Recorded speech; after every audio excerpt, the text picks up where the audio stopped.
Friends, welcome to the second video of this concept booster series. आज हम लोग बात करेंगे एक काफी इंपॉर्टेंट कंसेप्ट के बारे में जो सैंपल साइज में तो बहुत छोटा है, बट इसका यूज, इसका इम्पैक्ट काफी बड़ा है। अब आप लोगों को पता है इलेक्ट्रोस्टैटिक्स का कितना वेटेज रहता है हमारे हर एग्जाम में। अब उस इलेक्ट्रोस्टैटिक्स में एक बहुत ही इंपॉर्टेंट पार्ट आता है आपका इलेक्ट्रिक फील्ड, और इलेक्ट्रिक फील्ड निकालने के लिए हम लोग एक बहुत ही अच्छा सा तरीका यूज करते हैं, गॉस लॉ। ना उस गॉस लॉ को समझने के लिए बहुत बच्चों को उसमें बहुत प्रॉब्लम होता है, तो उस गॉस लॉ को समझने के लिए सबसे इंपॉर्टेंट है आपको इलेक्ट्रिक फ्लक्स समझना। इलेक्ट्रिक फ्लक्स अगर आप अच्छे से समझ के रखते हो तो गॉस लॉ के बाद आप स्टडी करोगे तो आपको वो बहुत आसान लगेगा।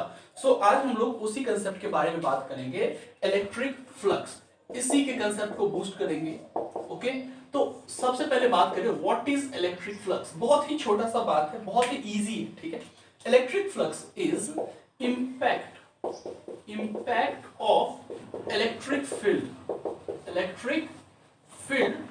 on any area। किसी एरिया पे इलेक्ट्रिक फील्ड का क्या इंपैक्ट होता है उसे हम लोग कहते हैं इलेक्ट्रिक फ्लक्स। दैट इज, अब अगर मैं डायग्राम के थ्रू बताऊं तो आप कोई भी एक रेक्टेंगुलर बॉडी ले लो, कोई भी रेक्टेंगुलर बॉडी ले लो, तो वो कुछ इस तरीके से ले लो।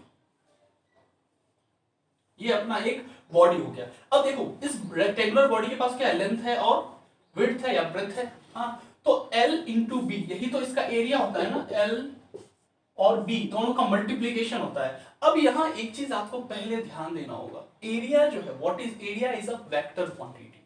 कैसे है ये वेक्टर क्वांटिटी? तो आपको पता है लेंथ के पास एक अपना डायरेक्शन है, तो जिस क्वांटिटी के पास magnitude as well as direction हो वो क्या होता है, वेक्टर होता है। तो एल को हम वेक्टर कह सकते हैं। विड्थ भी यानी ब्रेथ भी डायरेक्शन के साथ होता है, तो इसके पास भी एक डायरेक्शन है। तो एल और बी, अब ये दोनों वेक्टर हो गए, और एरिया जो है वो एल और बी का क्रॉस प्रोडक्ट होता है। क्या होता है? क्रॉस प्रोडक्ट होता है। जब आप एरिया ऑफ पैरेललोग्राम निकालोगे तो वहां पे आपको पता है एल बी साइन थीटा करके निकालते हैं। ओके, तो एरिया अब क्रॉस प्रोडक्ट ऑफ लेंथ और विड्थ, दो वेक्टर का अगर क्रॉस प्रोडक्ट है तो area will be what, it will be also a vector. आपको पता है क्रॉस प्रोडक्ट क्या होता है, वेक्टर प्रोडक्ट होता है। तो एरिया के पास, area is a vector quantity. अब सवाल उठता है कि अगर ये वेक्टर क्वांटिटी है तो इसका डायरेक्शन क्या होगा।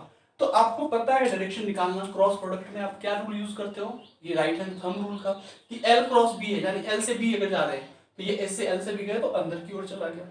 जैसे ये एक ऐसे करके आपका बॉडी है, तो एल से बी गए, लेंथ से ब्रेथ गए तो ये बाहर आएगा। या अगर आप मान लेते हो लेंथ ये है और ब्रेथ ये है तो अंदर की ओर जाएगा। तो पॉसिबिलिटी दो ही है कि इसका एरिया या तो आप इधर बाहर की ओर लो या इसका एरिया अंदर की ओर। ठीक है, तो यहां पे अब आप बिल्कुल इस चीज में निश्चिंत रहिए कि आपको डायरेक्शन क्या लेना है। आप अपने मन से भी एक पर्टिकुलर डायरेक्शन कंसीडर कर सकते हो। जैसे कोई ऐसे करके बॉडी है, ठीक है, ऐसे करके ये अपना क्यूब वाइड कुछ भी है, तो इस केस में आप 6 फेसेस है, 6 फेसेस में एक चीज आप कंसीडर कर लो, या तो आपको आउटसाइड लेना है या इनसाइड लेना है। ठीक है, तो मैं कहूंगा बेसिकली कन्वेंशनली चलो और बाहर की ओर लो, यानी इसका भी इधर, उसका उधर, उसका उधर, उसका ऊपर, इसका नीचे। ओके, तो बाहर की ओर डायरेक्शन लेने से, सारे डायरेक्शन बाहर की ओर लो तो बहुत इजी हो जाता है। चलिए अब आ जाते हैं फ्लक्स वाली बात पे। तो ये एक अपना कोई एरिया है, ठीक है। इसको थोड़ा और इजी वे में अगर हम सिंपली वन लाइनर में, मतलब वन डायमेंशन में बनाए तो ऐसे, टू डायमेंशन में बनाए तो इस तरीके से हो सकता है। ठीक है, तो ये आपका कोई एरिया है। ठीक, अब यहाँ पे इलेक्ट्रिक फील्ड लाइंस है, इलेक्ट्रिक फील्ड लाइंस है ऐसे करके, ये यूनिफॉर्म नॉन यूनिफॉर्म कुछ भी हो सकता है, जरूरी नहीं यूनिफॉर्म ही। तो ऐसे करके इलेक्ट्रिक फील्ड लाइंस है। अब आप क्या देख रहे हो कि ये एरिया, अब ध्यान से समझना, ये इस पे इंपैक्ट करता है, यानी इस पे आता है, और उसी इंपैक्ट को हम लोग क्या कहते हैं, फ्लक्स। और इसको हम डिनोट किससे से करते हैं, फाई से डिनोट करते हैं। ओके, तो फ्लक्स फाई, अगर हम यहाँ पे एरिया को बढ़ा दें, एक ध्यान से समझना, एरिया को अगर हम बढ़ा दें, अभी 1 2 3 4 5 लाइन इस पे इंपैक्ट कर रहा है, ठीक है, 4 लाइन इंपैक्ट कर रहा है, ये 5वां भी ऊपर से भाग, तो 4 लाइन इंपैक्ट कर रहा है। तो अगर मैं इस एरिया को थोड़ा और बढ़ा दूं, ऐसे करके इतना बड़ा कर दूं, तो ये 6 लाइन इंपैक्ट करने लगेगा, 7 लाइन इंपैक्ट करने लगेगा। यानी एरिया बढ़ाने से फ्लक्स क्या होता है, बढ़ता है। एरिया बढ़ाने से इंपैक्ट आपका क्या होगा, ज्यादा लाइंस टकराएगा तो फ्लक्स भी क्या होगा, बढ़ेगा। तो यहाँ से एक पॉइंट क्या आ सकता है, flux is directly proportional to what, area. Flux is directly proportional to what, area. दूसरी चीज, अगर ये हमारा इलेक्ट्रिक फील्ड जो है, ये स्ट्रेंथ इसका ज्यादा हो, अब आपको इलेक्ट्रिक फील्ड लाइंस के कंसेप्ट से पता होगा कि स्ट्रेंथ इलेक्ट्रिक फील्ड का कैसे ज्यादा हो सकता है। तो जब इलेक्ट्रिक फील्ड लाइंस पास जब पास होते हैं तो वहां पे इलेक्ट्रिक फील्ड ज्यादा होता है। मतलब यहाँ पे जैसे इतनी दूरी में एक और लाइन से आ गया, एक लाइन और से आ गया, तो उससे भी क्या होगा, फ्लक्स बढ़ेगा, फ्लक्स बढ़ेगा। तो phi is directly proportional to electric field भी हो गया। मतलब इलेक्ट्रिक फील्ड बढ़ाओगे तो भी फ्लक्स बढ़ेगा, एरिया बढ़ाओगे तो भी फ्लक्स बढ़ेगा। दैट इज यहीं से इन्हीं दोनों के कॉम्बिनेशन से हमारा फॉर्मूला क्या गया, E और A, E और A। अब जहां तक कि आपको पता है E और A का मल्टीप्लीकेशन हो रहा है बेसिकली। अब यहां से आपको पता है area is a vector quantity और इलेक्ट्रिक फील्ड भी एक वेक्टर क्वांटिटी होता है। और इलेक्ट्रिक फील्ड का डायरेक्शन किसके बराबर होता है, फोर्स के बराबर। जिधर फोर्स का डायरेक्शन होता है इलेक्ट्रिक फील्ड का डायरेक्शन। तो अगर ये दोनों वेक्टर क्वांटिटीज हैं तो इन दोनों का प्रोडक्ट इतना आसान नहीं होगा, या तो क्रॉस प्रोडक्ट होगा या डॉट प्रोडक्ट होगा। अगर क्रॉस होगा तो फॉर्मूला अलग, डॉट होगा तो फॉर्मूला अलग। तो यहाँ पे ये चीज पॉइंट आउट फिगर आउट करना कि क्या होगा, क्रॉस होगा कि डॉट होगा, ये इंपॉर्टेंट हो जाता है। चलिए अब समझते हैं कि ये फिगर आउट आप कैसे करोगे। आपने इस तरीके से एक एरिया लिया था, ठीक, ये एरिया था। हाँ, यही एरिया को मैंने इस तरीके से बना दिया। अब ये लाइंस ऐसे करके आ रही,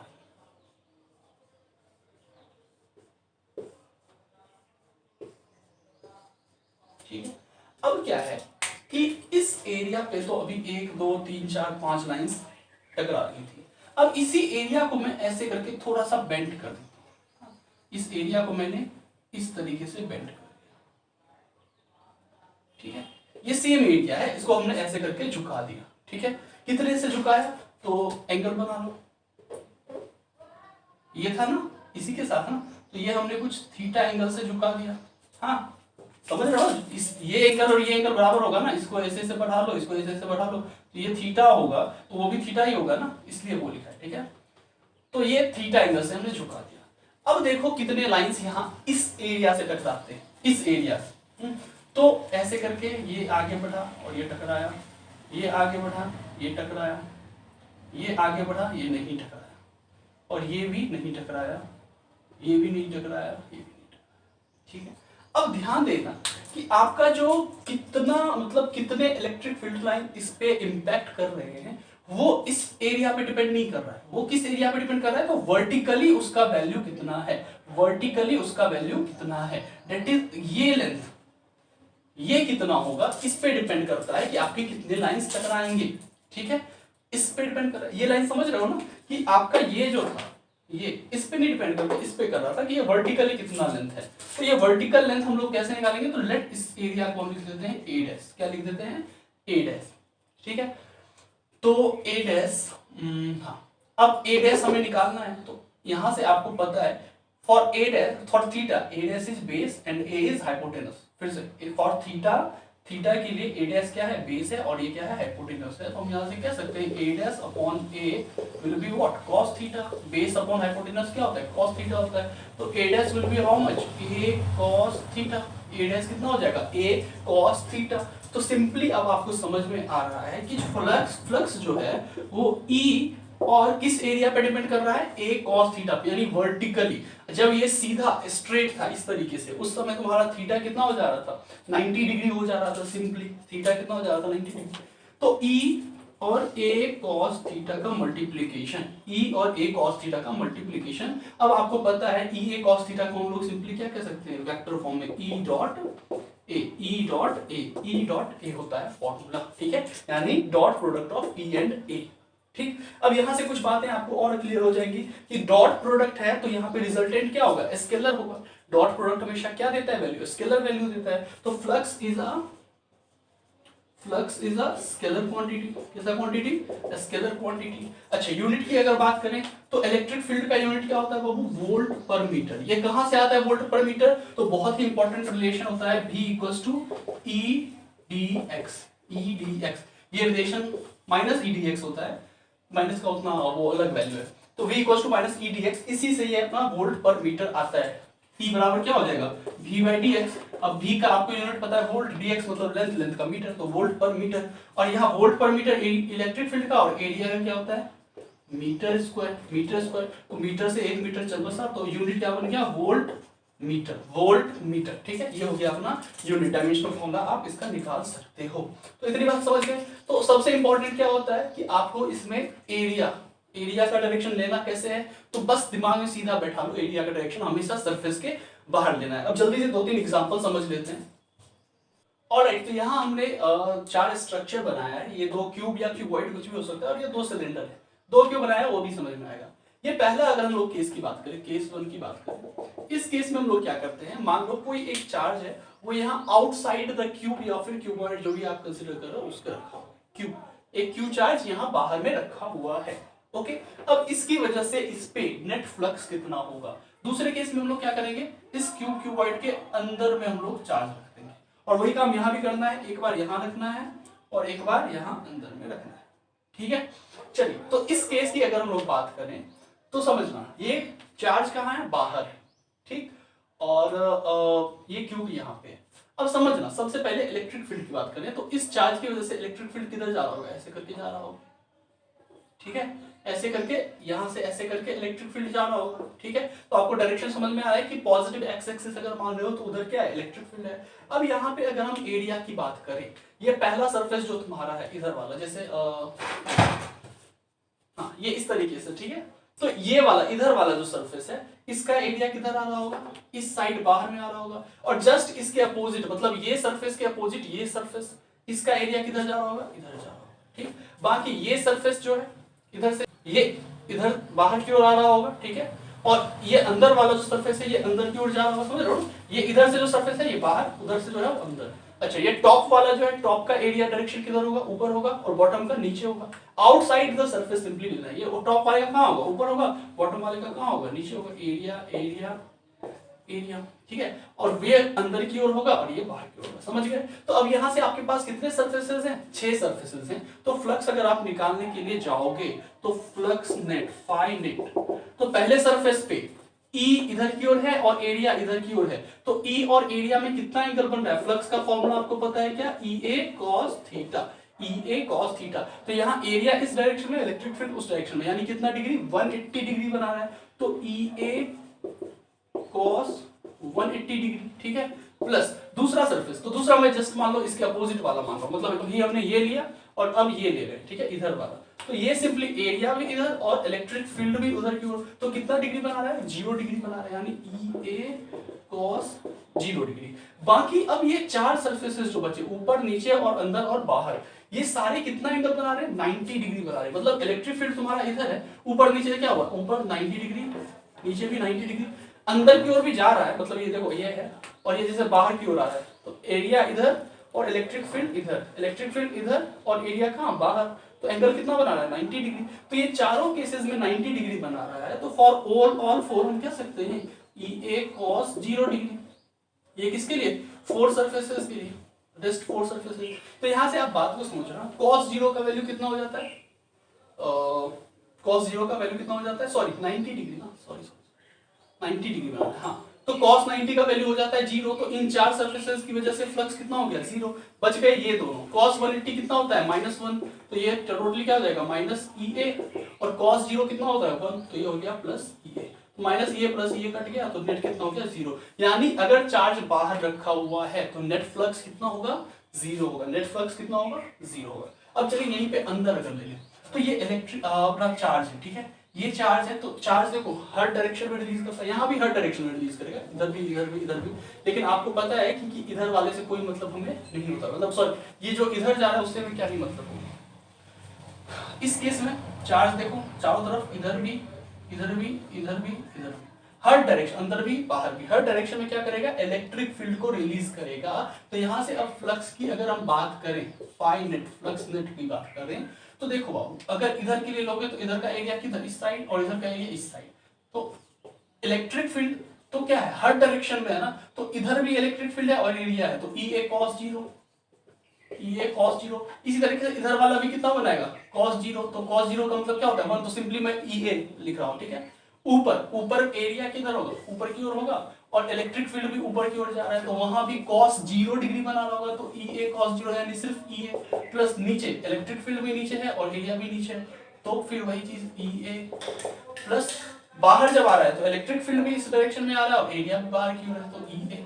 और अंदर की ओर जब इलेक्ट्रिक फील्ड जा रहा है उस समय, तो समझ गया ना।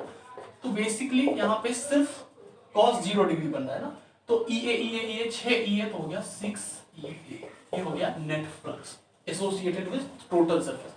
सिर्फ एक सरफेस से आपको पूछ सकता है, ठीक है। ये चीज ऐसे गॉस लॉ में समझोगे सिर्फ एक वाला, और यहाँ पे आप इजीली निकाल सकते हो। 1 से कितना होगा, तो 6 से 6 ही है, तो 1 से ई है, ठीक।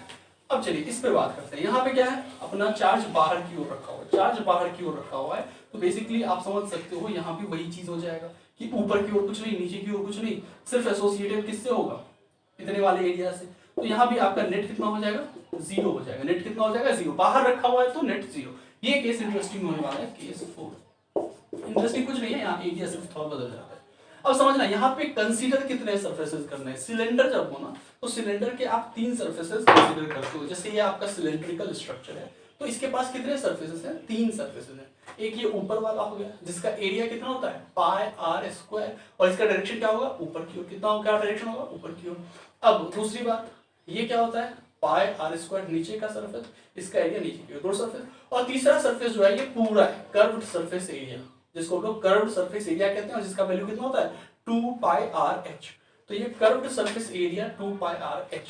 ओके, तो ये तीसरा सरफेस। तो सिलेंडर में कितने सरफेसेस होते हैं, 3। तो फाई नेट कितने से बनेगा, φ1 प्लस φ2 प्लस φ3। ठीक, अब समझना बात को। इलेक्ट्रिक फील्ड इससे क्या हर डायरेक्शन में निकल रहा है, ऊपर नीचे इधर इधर हर डायरेक्शन में निकल रहा है। तो सबसे पहले अगर ऊपर वाले सरफेस की बात करें तो इलेक्ट्रिक फील्ड ई और एरिया कितना, चलो एरिया भी दो, ई ए और cos 0 डिग्री, cos 0 डिग्री, क्योंकि इलेक्ट्रिक फील्ड भी ऊपर है और इसका एरिया भी ऊपर था, तो cos 0 डिग्री। वही चीज नीचे के साथ भी होगा, ई ए cos 0 डिग्री प्लस। अब ये जो कर्व्ड सरफेस एरिया है, तो अंदर जो चार्ज है उसका इलेक्ट्रिक फील्ड भी तो हर डायरेक्शन में है ना, इधर इधर इधर हर डायरेक्शन में है, तो सारा डायरेक्शन कितना डिग्री बना रहा होगा, 0 डिग्री बना रहा होगा। तो फिर हम कह सकते हैं ई ए cos 0 डिग्री। बेसिकली तुम्हारा क्या हो गया 3EA। लेकिन ये तीसरा कर्व सरफेस एरिया अलग होता है, तो यहाँ हमने EA डैश लिख दिया है, ठीक है। अब ध्यान से समझना, पहला सरफेस EA, इसका एरिया कितना ऊपर वाले का 2 पाई आर स्क्वायर, तो 2 पाई आर स्क्वायर प्लस नीचे का भी कितना E into 2 pi R square. और ये तीसरा कर्व सरफेस एरिया है, तीसरा क्या है सरफेस कर्व सरफेस एरिया है, तो 2 पाई आर एच, यही होता है ना, हाँ 2 pi R H, 2 pi R H हो गया। तो ये हो गया नेट फ्लक्स आपका, ठीक है, ये हो गया नेट फ्लक्स सिलेंडर के केस में। ऑलराइट, तो एक चलिए एक और क्वेश्चन इसका लेते हैं और फिर ऑलराइट। तो क्वेश्चन आपकी स्क्रीन पे दिख रहा होगा, जब तक मैं डायग्राम बनाता हूँ आप एक बार पॉज करके इस क्वेश्चन को बहुत अच्छे से पढ़ लीजिए और समझ लीजिए, ठीक है। पढ़ लिया, तो ये हमारा ऐसा करके डायग्राम है, और ये जो अपना एक एरिया है, ठीक है, इस एरिया से कितना फ्लक्स जाएगा ये हमें इस क्वेश्चन में निकालना है। इलेक्ट्रिक फील्ड का डायरेक्शन आपको दे रखा है एक्स डायरेक्शन है, मतलब एक्स डायरेक्शन आप समझ रहे हो। यहाँ पे देखो ये मैं इसलिए बना दिया क्योंकि इजी क्या रहता है कि मैं इसको y मानता, इसको x मानता, और ये जो बाहर आ रहा है इसको z मानता, ठीक है। 3 डायमेंशनली आपको ये ज्यादा आसानी से समझाता है, बट कोई नहीं, जैसे इसने बनाया उस तरीके से। तो एक्स डायरेक्शन में अपना इलेक्ट्रिक फील्ड है। अब सबसे पहले हमारी जरूरत क्या है कि एरिया निकालना, एरिया का मैग्नीट्यूड कितना होगा और एरिया का डायरेक्शन क्या होगा। तो बहुत इजीली निकालना, आपको पता है area is what, area is length cross breadth, length cross breadth, तो क्रॉस प्रोडक्ट होता है। अब लेंथ की अगर मैं बात करूं बाबू, तो किसी एक को लेंथ मानोगे, इसको लेंथ मानोगे तो ये तुम्हारा विड्थ हो जाएगा, ठीक है। ये लेंथ हो गया तो ये विड्थ हो गया। तो कोई लेंथ के लिए 2 कोऑर्डिनेट्स दिए हुए हैं, बहुत इजीली आप निकाल सकते हो। तो अगर मैं लेंथ की बात करूं तो लेंथ कितना है, तो समझ लो इससे निकाल लो या इससे निकाल लो, दोनों से सेम ही आना है, ठीक है। तो जैसे इससे निकाल रहे हैं तो a माइनस 0 आई कैप है, a माइनस 0 आई कैप है, यानी सिंपली क्या है a आई कैप और 0 माइनस 0 यानी 0 ही रहने वाला है, तो j कैप तो कुछ है ही नहीं, मतलब y एक्सिस में कुछ नहीं है। अब k third axis k cap, तो a k कैप माइनस 0, तो यहां से क्या हो गया a k कैप हो गया। ये तुम्हारा लेंथ हो गया, समझ रहे हो ना, a minus 0 I cap, 0 minus 0 j cap और a माइनस 0 k कैप, तो सिंपली ये आ गया। अब अगर विड्थ की बात करें, ब्रेथ आप किससे निकाल सकते हो या इससे निकाल सकते हो, जिससे भी निकालना हो निकाल सकते हो, ठीक है। तो अगर मैं इससे निकालता हूं तो a minus a I cap यानी 0 I cap, a minus 0 j cap यानी a j कैप, तो सिंपली यहां हो गया a j कैप, और a minus a k cap यानी क्या हो गया 0 k कैप, ठीक है। तो सिर्फ यहाँ a j कैप बचा है, ठीक है। अब आपको क्रॉस प्रोडक्ट निकालने आता होगा इजिली, ए आई कैप है, तो आई से, हाँ आई से जे कितना होगा, आई से जे, तो पहले सबसे पहले a इंटू ए क्या हो जाता है, ए स्क्वायर हो जाता है, और आई से जे जाएंगे तो हमें क्या मिलेगा, के कैप मिलेगा। ये क्रॉस प्रोडक्ट अगर निकालना सीखे हुए हो तो आता होगा, नहीं आता होगा तो वेक्टर का मैंने बनाया और वो आप देख सकते हो, ए स्क्वायर के कैप और फिर ये बचा ए के से ए जे, तो सिंपली ए स्क्वायर और के से जे जाना, के से जे यानी उल्टा जाना होता है, तो माइनस आई कैप, माइनस आई कैप। तो इसको बेसिकली आप ऐसा भी लिख सकते हो, ए स्क्वायर के कैप माइनस ए स्क्वायर आई कैप। तो ये हो गया आपका एरिया, ये क्या हो गया एरिया। अब बहुत इजी, अब फ्लक्स निकालना है, तो फ्लक्स आपको पता है ई डॉट ए होता है, ई डॉट ए, तो ई का वैल्यू कितना है, ई नॉट एक्स कैप को हम लोग आई कैप भी लिखते हैं, तो ई नॉट आई कैप और डॉट तुम्हारा क्या हो गया, ए स्क्वायर के कैप माइनस ए स्क्वायर आई कैप। अब डॉट प्रोडक्ट के रूप से आपको पता है कि सेम वाला जो होता है कंपोनेंट उसी का डॉट प्रोडक्ट है, मतलब आई कैप और के कैप वाले का कुछ नहीं होगा, जीरो हो जाएगा, और बचा क्या, simply E not I cap और ए स्क्वायर आई कैप। तो ई नॉट इंटू ए स्क्वायर हो गया ई नॉट ए स्क्वायर, और यहाँ माइनस है। अब समझना एक बात को, तो माइनस का यूज जो है, माइनस का यूज आपको डायरेक्शन के लिए होता है। ये माइनस आई कैप लिखने का क्या मतलब था कि डायरेक्शन नेगेटिव एक्स एक्सिस में था। तो स्केलर प्रोडक्ट, डॉट प्रोडक्ट से आपको क्या मिलता है, स्केलर मिलता है, स्केलर इज अ मैग्नीट्यूड, तो मैग्नीट्यूड नेवर बी नेगेटिव, तो मैग्नीट्यूड नेगेटिव नहीं होता है, तो यहाँ पे हम लोग क्या लगा देंगे, एक मॉड लगा देंगे, तो आंसर आपका बेसिकली क्या हो जाएगा, ई नॉट ए स्क्वायर। समझ गए, तो ये आपका आंसर हो गया फ्लक्स। कितने इजीली निकाल दिए, वेक्टर का सिर्फ इसमें मैथमेटिक्स था, ठीक है। तो उम्मीद करता हूं आपको समझ में आया होगा, और ये कंसेप्ट आपको अब गॉस लॉ जब आप पढ़ोगे तो बहुत इजीली आपको गॉस लॉ समझ में आएगा। ओके, तो आज का यहीं पे खत्म करते हैं, मिलते हैं नेक्स्ट लेक्चर में किसी और अच्छे कंसेप्ट के साथ। तब तक पढ़ाई करते रहिए, अच्छे से प्रिपरेशन कीजिए, इतने से काफी नहीं होने वाला है। Okay, till then bye, thank you.